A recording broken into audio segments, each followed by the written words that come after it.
ये कहतरी हमारे बात कहतरी जी ये राजा जी रवे ऐसा काहे शराब पियता नहीं हमरा ये देखता नहीं चुषे जवानी पर को एकदम बर्दाश्त नहीं की हो बहुत तरीके से हो तो लिखे बहुत तरीके से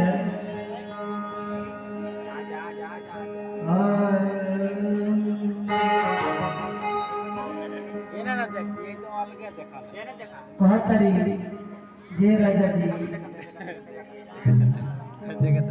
अरे वो बिना हमारे तन को जिंदगी कटक नहीं थे बहुत तरीके से उड़ जाता फूक दूधा